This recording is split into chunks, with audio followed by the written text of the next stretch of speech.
Welcome to CSR centre. CSR online training Kannada ಚಾನೆಲ್ಗೆ ನಿಮ್ಮೆಲ್ಲರಿಗೂ ಸ್ವಾಗತ. ನೀವು ಇನ್ನೂ ನಮ್ಮ ಚಾನೆಲ್ ಅನ್ನು ಸಬ್ಸ್ಕ್ರೈಬ್ ಮಾಡಿಲ್ಲ ಅಂದ್ರೆ ಪ್ಲೀಸ್ ಸಬ್ಸ್ಕ್ರೈಬ್ ಮಾಡಿ ಮತ್ತು ಬೆಲ್ ಐಕನ್ ಅನ್ನು ಕ್ಲಿಕ್ ಮಾಡಿ. ನಮ್ಮ ಚಾನೆಲ್ ಅಲ್ಲಿ ಬರುವಂತಹ ಎಲ್ಲಾ ಹೊಸ ವಿಡಿಯೋಗಳನ್ನ ನೀವು ನೋಡೋದಕ್ಕೋಸ್ಕರ. ನಮ್ಮ ಚಾನೆಲ್ ಅಲ್ಲಿ ಬರುವಂತಹ ವಿಡಿಯೋಗಳು ನಿಮ್ಗೆ ಇಷ್ಟ ಆದಲ್ಲಿ ಪ್ಲೀಸ್ ಲೈಕ್ ಮಾಡಿ, ಶೇರ್ ಮಾಡಿ ಮತ್ತು ಕಮೆಂಟ್ ಮಾಡಿ ಅಂತ ಹೇಳ್ತಾ ಮತ್ತೊಮ್ಮೆ ನಿಮ್ಮೆಲ್ಲರಿಗೂ CSR ಆನ್ಲೈನ್ ಟ್ರೈನಿಂಗ್ ಕನ್ನಡ ಚಾನೆಲ್ಗೆ ಸ್ವಾಗತ.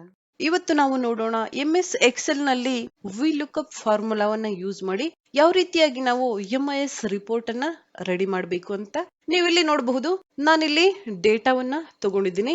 ಯಾವ ಇಯರ್ ಅಲ್ಲಿ ಯಾವ ಬ್ರಾಂಚ್ ಅಲ್ಲಿ ಎಷ್ಟು ಪ್ರಾಡಕ್ಟ್ ಸೇಲ್ ಆಗಿದೆ, ಈ ರೀತಿಯಾಗಿ ನಾನು ಎಕ್ಸಾಂಪಲ್ ಟೇಬಲ್ ಅನ್ನ ತಗೊಂಡಿದ್ದೀನಿ. ನೀವಿಲ್ಲಿ ನೋಡಬಹುದು, ಒಂದು ಕಂಪನಿಯಲ್ಲಿ ಹಲವಾರು ಬ್ರಾಂಚಸ್ ಇದ್ದಾಗ ನಾವು ಯಾವ ಬ್ರಾಂಚ್ ಅಲ್ಲಿ ಯಾವ ಇಯರ್ ಅಲ್ಲಿ ಎಷ್ಟು ಪ್ರಾಫಿಟ್ ಆಗಿದೆ ಅಥವಾ ಎಷ್ಟು ಲಾಸ್ ಆಗಿದೆ, ಎಷ್ಟು ಬಿಸ್ನೆಸ್ ಆಗಿದೆ, ನಾವಿಲ್ಲಿ ಕಂಪೇರ್ ಮಾಡಬೇಕಾಗುತ್ತೆ. ಪ್ರತಿ ಇಯರ್ ಇರಬಹುದು ಅಥವಾ ಪ್ರತಿ ಮಂತ್ ಸೇಲ್ಸ್ ಅಂಡ್ ಪರ್ಚೇಸ್ ಇರಬಹುದು ಅಥವಾ ಮ್ಯಾನುಫ್ಯಾಕ್ಚರ್ ಇರಬಹುದು ಅಥವಾ ಪ್ರೊಡಕ್ಷನ್ ಕ್ವಾಲಿಟಿ ಇರಬಹುದು. ಈ ರೀತಿಯಾಗಿ ನಾವು ಕಂಪೇರ್ ಮಾಡ್ತಾ ಇರ್ತೀವಿ. ಆ ರೀತಿ ಇದ್ದಾಗ ನಾವಿಲ್ಲಿ VLOOKUP ಫಾರ್ಮುಲಾ ಸಹಾಯದಿಂದ MIS ರಿಪೋರ್ಟ್ ಅನ್ನ ಕ್ರಿಯೇಟ್ ಮಾಡಿ ಯಾವ ಎರಡು ಬ್ರಾಂಚಸ್ ಇರಬಹುದು ಅಥವಾ ಯಾವ ಎರಡು ಇಯರ್ ಇರಬಹುದು ಕಂಪೇರ್ ಮಾಡಬಹುದು. ಯಾವ ಇಯರ್ ಅಲ್ಲಿ ಎಷ್ಟು ಪ್ರಾಫಿಟ್ ಆಗಿದೆ ಅಥವಾ ಯಾವ ಇಯರ್ ಅಲ್ಲಿ ಎಷ್ಟು ಲಾಸ್ ಆಗಿದೆ, ಈ ರೀತಿಯಾಗಿ. ಅಥವಾ ನಾವು ಡೈರೆಕ್ಟ್ ಇನ್ಸರ್ಟ್ ಮೆನುನಲ್ಲಿ ಚಾರ್ಟ್ ಆಪ್ಷನ್ ಸಿಗುತ್ತೆ. ಇಲ್ಲಿಂದ ಸಹ ನಾವು ರಿಪೋರ್ಟ್ ಅನ್ನ ರೆಡಿ ಮಾಡಬಹುದು. ಆದ್ರೆ ನಾವಿಲ್ಲಿ ಡೈರೆಕ್ಟ್ ಚಾರ್ಟ್ ಅನ್ನ ಇನ್ಸರ್ಟ್ ಮಾಡಿದಾಗ ಎರಡು ಇಯರ್ ಅನ್ನ ನಾವಿಲ್ಲಿ ಕಂಪೇರ್ ಮಾಡೋದಕ್ಕೆ ಆಗೋದಿಲ್ಲ. ಯಾವ ಇಯರ್ ನಾವಿಲ್ಲಿ ಸೆಲೆಕ್ಟ್ ಮಾಡಬೇಕಾಗುತ್ತೆ, ನಂತರ ಕಂಪೇರ್ ಮಾಡಬೇಕು. ಆ ರೀತಿಯಾದ ಆಪ್ಷನ್ ನಮ್ಗಿಲ್ಲಿ ಸಿಗೋದಿಲ್ಲ. ಆಗ ನಾವು VLOOKUP ಫಾರ್ಮುಲಾವನ್ನ ಯೂಸ್ ಮಾಡಬೇಕಾಗುತ್ತೆ. ಯಾವ ರೀತಿಯಾಗಿ ಅಂತ ನೋಡೋಣ. ನಾವಿಲ್ಲಿ VLOOKUP ಫಾರ್ಮುಲಾವನ್ನ ಇನ್ಸರ್ಟ್ ಮಾಡಬೇಕಾಗಿದೆ. ಅದಕ್ಕೂ ಮುಂಚೆ ನಾವಿಲ್ಲಿ ಇಯರ್ ಅನ್ನ ತಗೊಳ್ಳೋಣ. ಯಾವುದೇ ಇಯರ್ ನೀವಿಲ್ಲಿ ತಗೋಬಹುದು.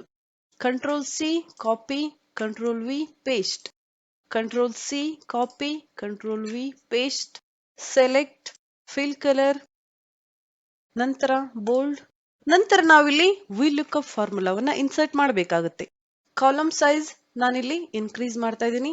ಈಕ್ವಲ್ ಸಿಂಬಲ್, VLOOKUP ಫಾರ್ಮುಲಾ, ನಂತರ ಲುಕಪ್ ವ್ಯಾಲ್ಯೂ. ಈ ಸೆಲ್ ಅನ್ನ ನಾವಿಲ್ಲಿ ಸೆಲೆಕ್ಟ್ ಮಾಡಬೇಕಾಗುತ್ತೆ. ಯಾಕಂದ್ರೆ ಯಾವ ಇಯರ್ ನಾವಿಲ್ಲಿ ಸೆಲೆಕ್ಟ್ ಮಾಡ್ತೀವಿ, ಯಾವ ಪ್ಲೇಸ್ ಅಲ್ಲಿ ಎಷ್ಟು ಪ್ರಾಡಕ್ಟ್ ಸೇಲ್ ಆಗಿದೆ ಅಥವಾ ಪರ್ಚೇಸ್ ಆಗಿದೆ ಅಥವಾ ಪ್ರಾಫಿಟ್ ಅಂಡ್ ಲಾಸ್ ನಮಗಿಲ್ಲಿ ಬರಬೇಕಾಗಿದೆ. ಅದಕ್ಕೋಸ್ಕರ ನಾವಿಲ್ಲಿ ಈ ಸೆಲ್ ಅನ್ನ ಸೆಲೆಕ್ಟ್ ಮಾಡಬೇಕಾಗುತ್ತೆ. ನಂತರ ಕಾಮಾ ನಾನಿಲ್ಲಿ ಯೂಸ್ ಮಾಡ್ತಾ ಇದ್ದೀನಿ. ನಂತರ ಟೇಬಲ್ ಆರೆ ನಾವಿಲ್ಲಿ ಸೆಲೆಕ್ಟ್ ಮಾಡಬೇಕಾಗುತ್ತೆ ನಮ್ಮ ಈ ಟೇಬಲ್ ಅನ್ನ. ಈ ಟೇಬಲ್ಗೆ ನೀವಿಲ್ಲಿ ನೇಮ್ ಸಹ ಕೊಡಬಹುದು. ಇದೇ ರೀತಿಯಾಗಿ ಸಹ ನೀವಿಲ್ಲಿ ಸೆಲೆಕ್ಟ್ ಮಾಡಬಹುದು. ನಂತರ ಕಾಮಾ ನಾವಿಲ್ಲಿ ಯೂಸ್ ಮಾಡಬೇಕಾಗುತ್ತೆ. ನಂತರ ಕಾಲಮ್ ಇಂಡೆಕ್ಸ್ ನಂಬರ್ ನೀವಿಲ್ಲಿ ನೋಡಬಹುದು. ಇಲ್ಲಿ ನಾವು ಯಾವ ಕಾಲಮ್ ಅಂತ ಇಲ್ಲಿ ಪರ್ಟಿಕ್ಯುಲರ್ ಆಗಿ ಸೆಲೆಕ್ಟ್ ಮಾಡೋದಕ್ಕೆ ಆಗೋದಿಲ್ಲ, ಯಾಕಂದ್ರೆ ನಾವಿಲ್ಲಿ ಡ್ರ್ಯಾಗ್ ಮಾಡ್ತೀವಿ ಈ ರೀತಿಯಾಗಿ. ಅದಕ್ಕೋಸ್ಕರ ಇಲ್ಲಿ ನಾವು ಕಾಲಮ್ ಫಾರ್ಮುಲಾ ಅಥವಾ ರೋ ಫಾರ್ಮುಲಾ ಸಹ ನಾವಿಲ್ಲಿ ಯೂಸ್ ಮಾಡೋದಕ್ಕೆ ಆಗೋದಿಲ್ಲ. ನಾವಿಲ್ಲಿ ಮ್ಯಾಚ್ ಫಾರ್ಮುಲಾವನ್ನ ಯೂಸ್ ಮಾಡಬೇಕಾಗುತ್ತೆ. Match formula. ನಂತರ ಲುಕಪ್ ವ್ಯಾಲ್ಯೂ, ನಾವಿಲ್ಲಿ ಈ ಸೆಲ್ ಅನ್ನ ಸೆಲೆಕ್ಟ್ ಮಾಡಬೇಕಾಗುತ್ತೆ. ಈ ಸೆಲ್ ಅಲ್ಲಿ ಯಾವ ವ್ಯಾಲ್ಯೂ ನಾವಿಲ್ಲಿ ಸರ್ಚ್ ಮಾಡ್ತೀವಿ, ಈ ಟೇಬಲ್ ಇಂದ ನಮ್ಗೆ ಇಲ್ಲಿ ರಿಸಲ್ಟ್ ಬೇಕಾಗಿದೆ, ಅದಕ್ಕೋಸ್ಕರ. ನಂತರ ಕಾಮಾ ನಾವಿಲ್ಲಿ ಕೊಡ್ಬೇಕಾಗುತ್ತೆ. ನಂತರ ಲುಕಪ್ ಆರೆ ನಾವಿಲ್ಲಿ ಸೆಲೆಕ್ಟ್ ಮಾಡಬೇಕಾಗುತ್ತೆ. ಈ ಹೆಡ್ಡಿಂಗ್ ಅನ್ನ ಸೆಲೆಕ್ಟ್ ಮಾಡಬೇಕಾಗುತ್ತೆ. ಯಾಕಂದ್ರೆ ಫಸ್ಟ್ ಕಾಲಮ್ ಬ್ರಾಂಚ್ ಡೀಟೇಲ್ಸ್ ಇದೆ, ಸೆಕೆಂಡ್ ಕಾಲಮ್ 2015 ಡೀಟೇಲ್ಸ್ ಇದೆ, ಸೆಕೆಂಡ್ ಕಾಲಮ್ 2016 ಡೀಟೇಲ್ಸ್ ಇದೆ, 2016 ಡೀಟೇಲ್ಸ್ ಇದೆ. ಈ ರೀತಿಯಾಗಿ ಯಾವ ಕಾಲಮ್ ಅಲ್ಲಿ ಯಾವ ಡೀಟೇಲ್ಸ್ ಇದೆ ನಾವಿಲ್ಲಿ ನೋಡ್ಬೇಕಾಗುತ್ತೆ. ಅದಕ್ಕೋಸ್ಕರ ಈ ರೋ ನಾವಿಲ್ಲಿ ಸೆಲೆಕ್ಟ್ ಮಾಡಬೇಕಾಗುತ್ತೆ ಹೆಡ್ಡಿಂಗ್ ಅನ್ನ. ನಂತರ ಕಾಮಾ, ನಂತರ ಮ್ಯಾಚ್ ಟೈಪ್ ನಾವಿಲ್ಲಿ 0 ಕೊಡ್ಬೇಕಾಗುತ್ತೆ. ನಂತರ ಕ್ಲೋಸ್ ಬ್ರಾಕೆಟ್, ನಂತರ ಕಾಮಾ ನಾವು ಯೂಸ್ ಮಾಡಬೇಕಾಗುತ್ತೆ.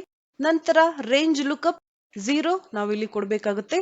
ಯಾಕಂದ್ರೆ ಎಕ್ಸಾಕ್ಟ್ ಮ್ಯಾಚ್ ನಾವಿಲ್ಲಿ ಸರ್ಚ್ ಮಾಡ್ತಾ ಇರೋದ್ರಿಂದ 0 ನಾವಿಲ್ಲಿ ಕೊಡ್ಬೇಕು. ನಂತರ close bracket.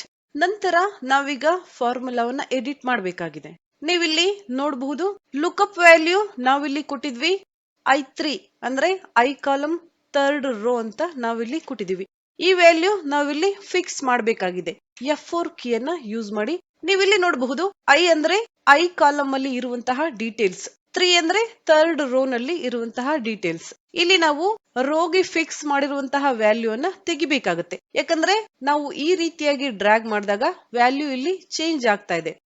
Third row, fourth, fifth, sixth, seventh, eighth ಈ ರೀತಿಯಾಗಿ ರೋ ನಂಬರ್ ಇಲ್ಲಿ ಚೇಂಜ್ ಆಗುತ್ತೆ, ಆದರೆ ಕಾಲಮ್ ವ್ಯಾಲ್ಯೂ ಚೇಂಜ್ ಆಗೋದಿಲ್ಲ.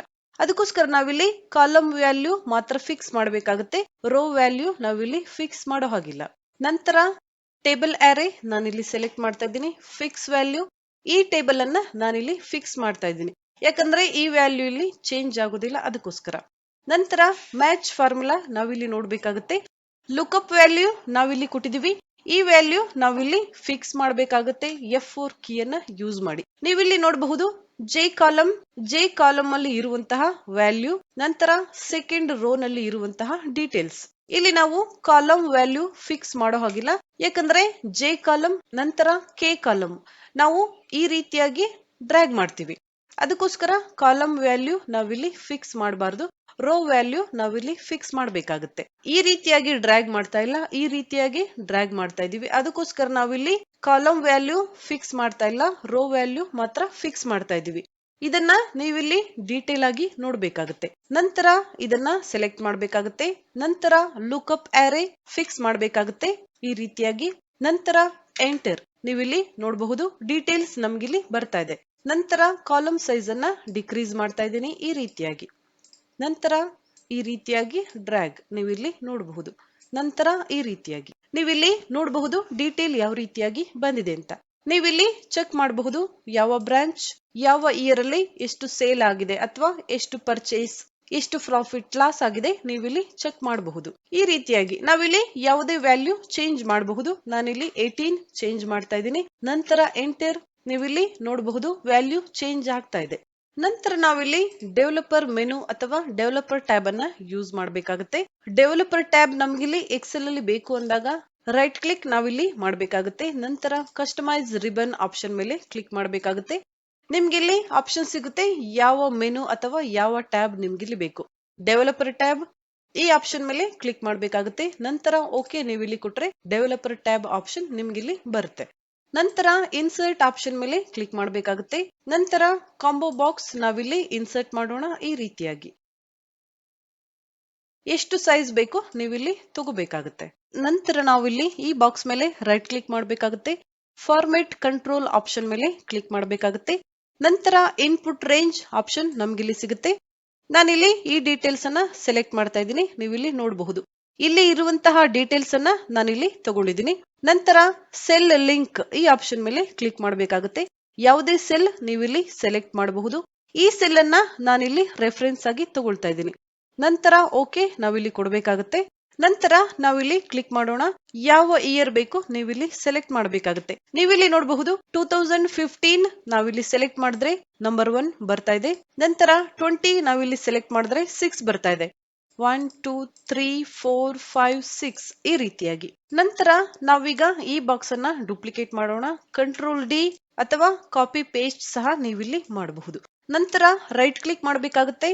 ಫಾರ್ಮೆಟ್ ಕಂಟ್ರೋಲ್ ಆಪ್ಷನ್, ಈ ವ್ಯಾಲ್ಯೂ ಸೇಮ್ ಇರುತ್ತೆ, ನಾವಿಲ್ಲಿ ಚೇಂಜಸ್ ಮಾಡೋ ಅವಶ್ಯಕತೆ ಇಲ್ಲ. ನಂತರ ಈ ವ್ಯಾಲ್ಯೂ ನಾನಿಲ್ಲಿ ಚೇಂಜ್ ಮಾಡ್ತಾ ಇದ್ದೀನಿ. ಈ ಸೆಲ್ ಅನ್ನ ಸೆಲೆಕ್ಟ್ ಮಾಡ್ತಾ ಇದ್ದೀನಿ. ನಂತರ ಓಕೆ. ನಂತರ ಯಾವ ಇಯರ್ ಬೇಕು ನಾವಿಲ್ಲಿ ಸೆಲೆಕ್ಟ್ ಮಾಡಬೇಕಾಗುತ್ತೆ. ನೀವಿಲ್ಲಿ ನೋಡಬಹುದು ವ್ಯಾಲ್ಯೂ ಇಲ್ಲಿ ಬರ್ತಾ ಇದೆ. ನಂತರ ಈ ಕಾಲಮ್ ಅನ್ನ ನಾವಿಲ್ಲಿ ತಗೊಳ್ಳೋಣ, ಡಿಲೀಟ್ ಮಾಡ್ತಾ ಇದ್ದೀನಿ. ನಂತರ ಇಲ್ಲಿ NA ಬರ್ತಾ ಇದೆ, ನೀವಿಲ್ಲಿ ನೋಡಬಹುದು. ನಂತರ ನಾವಿಲ್ಲಿ ಫಾರ್ಮುಲಾವನ್ನ ಇನ್ಸರ್ಟ್ ಮಾಡೋಣ. ಈಕ್ವಲ್ ಸಿಂಬಲ್ ಇಂಡೆಕ್ಸ್ ಫಾರ್ಮುಲಾವನ್ನ ನಾವಿಲ್ಲಿ ಇನ್ಸರ್ಟ್ ಮಾಡಬೇಕಾಗುತ್ತೆ. ನಂತರ ಅರೆ ನಾವಿಲ್ಲಿ ಸೆಲೆಕ್ಟ್ ಮಾಡಬೇಕಾಗುತ್ತೆ. ಈ ರೋ ಅನ್ನ ನಾವಿಲ್ಲಿ ಸೆಲೆಕ್ಟ್ ಮಾಡೋಣ. ಈ ರೋಗಳಲ್ಲಿ ನಮ್ಮ ಡೀಟೇಲ್ಸ್ ಇದೆ, ಅದಕ್ಕೋಸ್ಕರ ಈ ರೋ ನಾನಿಲ್ಲಿ ಸೆಲೆಕ್ಟ್ ಮಾಡ್ತಾ ಇದ್ದೀನಿ. ನಂತರ ಕಾಮ ನಾವಿಲ್ಲಿ ಕೊಡಬೇಕಾಗುತ್ತೆ. ರೋ ನಂಬರ್ 0 ನಾವಿಲ್ಲಿ ಕೊಡಬೇಕಾಗುತ್ತೆ. ನಂತರ ಕಾಮ ನಾವಿಲ್ಲಿ ಕೊಡಬೇಕಾಗುತ್ತೆ. ಕಾಲಮ್ ಇಂಡೆಕ್ಸ್ ನಂಬರ್, ಈ ಸೆಲ್ ಅನ್ನ ನಾವಿಲ್ಲಿ ಸೆಲೆಕ್ಟ್ ಮಾಡಬೇಕಾಗುತ್ತೆ. ಯಾಕಂದ್ರೆ ಈ ಸೆಲ್ ಅಲ್ಲಿ ಯಾವ ಇಯರ್ ನಮ್ಗಿಲ್ಲಿ ತೋರಿಸುತ್ತೆ ಆ ಇಯರ್ ಡೀಟೇಲ್ಸ್ ನಮ್ಗಿಲ್ಲಿ ಬೇಕಾಗಿದೆ, ಅದಕ್ಕೋಸ್ಕರ. 2015 ಫಸ್ಟ್ ನಂಬರ್, 2016 ಸೆಕೆಂಡ್. ಇಲ್ಲಿ ನಾವು 2015 ಸೆಲೆಕ್ಟ್ ಮಾಡಿದಾಗ ಇಲ್ಲಿ 1 ಬರುತ್ತೆ. 2015 ಡೀಟೇಲ್ಸ್ ನಮ್ಗಿಲ್ಲಿ ಬರುತ್ತೆ.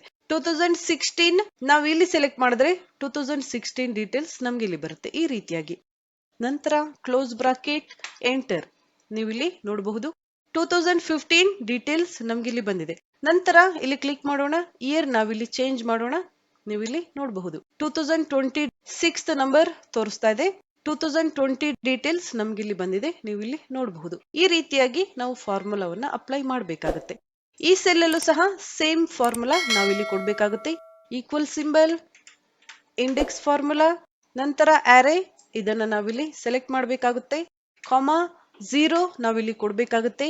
ನಂತರ ಕಾಮಾ ಕಾಲಮ್ ನಂಬರ್, ಈ ಕಾಲಮ್ ಅನ್ನ ಈ ನಂಬರ್ ಅನ್ನ ನಾವಿಲ್ಲಿ ಸೆಲೆಕ್ಟ್ ಮಾಡಬೇಕಾಗುತ್ತೆ. ನಂತರ ಕ್ಲೋಸ್ ಬ್ರಾಕೆಟ್, ಎಂಟರ್. ನೀವಿಲ್ಲಿ ನೋಡಬಹುದು. ಇಲ್ಲಿ ವ್ಯಾಲ್ಯೂ ನಾವೀಗ ಚೇಂಜ್ ಮಾಡೋಣ. 2019 ನೀವಿಲ್ಲಿ ನೋಡಬಹುದು ಯಾವ ರೀತಿಯಾಗಿ ವ್ಯಾಲ್ಯೂ ಚೇಂಜ್ ಆಗ್ತಾ ಇದೆ ಅಂತ. ನಂತರ ನಾವಿಲ್ಲಿ ಚಾರ್ಟ್ ಅನ್ನ ಇನ್ಸರ್ಟ್ ಮಾಡಬೇಕಾಗುತ್ತೆ. ನಾವಿಲ್ಲಿ ಈ ಡೇಟಾವನ್ನ ಸೆಲೆಕ್ಟ್ ಮಾಡೋಣ ಈ ರೀತಿಯಾಗಿ. ನಂತರ ಇನ್ಸರ್ಟ್ ಮೆನು, ಚಾರ್ಟ್. ನಂತರ ಈ ಚಾರ್ಟ್ ಅನ್ನ ನಾವಿಲ್ಲಿ ಇನ್ಸರ್ಟ್ ಮಾಡೋಣ ಈ ರೀತಿಯಾಗಿ. ನೀವಿಲ್ಲಿ ನೋಡ್ತಾ ಇರಬಹುದು. ಚಾರ್ಟ್ ಸೈಜ್ ಅನ್ನ ಇನ್ಕ್ರೀಸ್ ಮಾಡ್ತಾ ಇದ್ದೀನಿ ಈ ರೀತಿಯಾಗಿ. ನೀವಿಲ್ಲಿ ನೋಡಬಹುದು. ನೀವಿಲ್ಲಿ ನೋಡಬಹುದು ಚಾರ್ಟ್ ಯಾವ ರೀತಿಯಾಗಿ ಬಂದಿದೆ ಅಂತ. ಚಾರ್ಟ್ ಟೈಟಲ್ ನಾನಿಲ್ಲಿ ಡಿಲೀಟ್ ಮಾಡ್ತಾ ಇದ್ದೀನಿ ಈ ರೀತಿಯಾಗಿ. ನಂತರ ಈ ವ್ಯಾಲ್ಯೂ ನಾವಿಲ್ಲಿ ಫಿಕ್ಸ್ ಮಾಡಬೇಕಾಗಿದೆ. ಈ ವ್ಯಾಲ್ಯೂ ನಾವಿಲ್ಲಿ ಸೆಲೆಕ್ಟ್ ಮಾಡಬೇಕಾಗುತ್ತೆ. ರೈಟ್ ಕ್ಲಿಕ್ ಮಾಡಬೇಕಾಗುತ್ತೆ. ಫಾರ್ಮೆಟ್ ಆಕ್ಸಿಸ್ ಆಪ್ಷನ್ ಮೇಲೆ ಕ್ಲಿಕ್ ಮಾಡಬೇಕಾಗುತ್ತೆ. ನಂತರ ನಾವಿಲ್ಲಿ ಈ ವ್ಯಾಲ್ಯೂ ಫಿಕ್ಸ್ ಮಾಡಬೇಕಾಗುತ್ತೆ. 00 ನಾನಿಲ್ಲಿ ಕೊಡ್ತಾ ಇದ್ದೀನಿ. ನಂತರ 3000. ನಂತರ ನಾವಿಲ್ಲಿ ಎಂಟರ್ ಮಾಡಬೇಕಾಗುತ್ತೆ. ಈ ವ್ಯಾಲ್ಯೂ ನಾವೀಗ ಫಿಕ್ಸ್ ಮಾಡಿ ಆಗಿದೆ. ನಂತರ ಕ್ಲೋಸ್. ನಂತರ ಈ ಬಾಕ್ಸ್ ಅನ್ನ ನಾವಿಲ್ಲಿ ಡಿಲೀಟ್ ಮಾಡೋಣ. ಈ ಬಾಕ್ಸ್ ನಮಗಿಲ್ಲಿ ಬೇಕಾಗಿಲ್ಲ. ನಂತರ ಈ ಗ್ರಿಡ್ ಲೈನ್ಸ್ ನಾವಿಲ್ಲಿ ಡಿಲೀಟ್ ಮಾಡೋಣ. ಆ ಲೈನ್ಗಳು ಸಹ ನಮಗಿಲ್ಲಿ ಬೇಕಾಗಿಲ್ಲ. ನಂತರ ಇಯರ್ ನಾನಿಲ್ಲಿ ತಗೊಂಡು ಬರ್ತಾ ಇದ್ದೀನಿ ಈ ರೀತಿಯಾಗಿ. ಫಾಂಟ್ ಸೈಜ್ ಸಹ ನೀವಿಲ್ಲಿ ಚೇಂಜ್ ಮಾಡಬಹುದು. ಕಂಪ್ಯಾರಿಸನ್ ನೀವಿಲ್ಲಿ ನೋಡಬಹುದು. 2020 ಟು 2019. ನಾವಿಲ್ಲಿ ವ್ಯಾಲ್ಯೂ ಚೇಂಜ್ ಮಾಡಬಹುದು. 2015 ನಾನಿಲ್ಲಿ ಚೇಂಜ್ ಮಾಡ್ತಾ ಇದ್ದೀನಿ. ನೀವಿಲ್ಲಿ ನೋಡಬಹುದು 2015. ನಂತರ 2019 ನೀವಿಲ್ಲಿ ನೋಡಬಹುದು ವ್ಯಾಲ್ಯೂ ಯಾವ ರೀತಿಯಾಗಿ ಚೇಂಜ್ ಆಗ್ತಾ ಇದೆ ಅಂತ. ನಾವಿಲ್ಲಿ ಚೇಂಜ್ ಮಾಡೋಣ. 2016 ನೀವಿಲ್ಲಿ ನೋಡಬಹುದು ಈ ರೀತಿಯಾಗಿ. 2019 ನಂತರ 2020 ಈ ರೀತಿಯಾಗಿ ನಾವು VLOOKUP ಸಹಾಯದಿಂದ MIS ಚಾರ್ಟ್ ಅನ್ನ ಕ್ರಿಯೇಟ್ ಮಾಡಬೇಕಾಗುತ್ತೆ. ನಾವಿಲ್ಲಿ ಒಂದು ಕಂಪನಿಯಲ್ಲಿ ವರ್ಕ್ ಮಾಡ್ತಾ ಇದ್ರೆ ಕಂಪನಿಯಲ್ಲಿ ಹಲವಾರು ಬ್ರಾಂಚಸ್ ಇರಬಹುದು ಅಥವಾ ಹಲವಾರು ಇಯರ್ ಡೇಟಾ ಇರಬಹುದು. ಕಂಪನಿ ಇಯರ್ ಬೈ ಇಯರ್ ಯಾವ ರೀತಿಯಾಗಿ ಗ್ರೋ ಆಗಿದೆ ಅಥವಾ ಲಾಸ್ ಆಗಿದೆ ಅಥವಾ ಎಷ್ಟು ಪ್ರಾಫಿಟ್ ಬಂದಿದೆ, ಈ ರೀತಿಯಾಗಿ ನಾವಿಲ್ಲಿ ಇಯರ್ ಬೈ ಇಯರ್ ಇರಬಹುದು ಅಥವಾ ಬ್ರಾಂಚ್ ಟು ಬ್ರಾಂಚ್ ಇರಬಹುದು. ಕಂಪೇರ್ ಮಾಡಬೇಕು ಅಂದಾಗ ಈ ರೀತಿ ಚಾರ್ಟ್ ಗಳನ್ನ ನಾವು ಯೂಸ್ ಮಾಡ್ತೀವಿ. ಆಗ ನಮ್ಗೆ VLOOKUP ಫಾರ್ಮುಲಾ ಯೂಸ್ ಆಗುತ್ತೆ.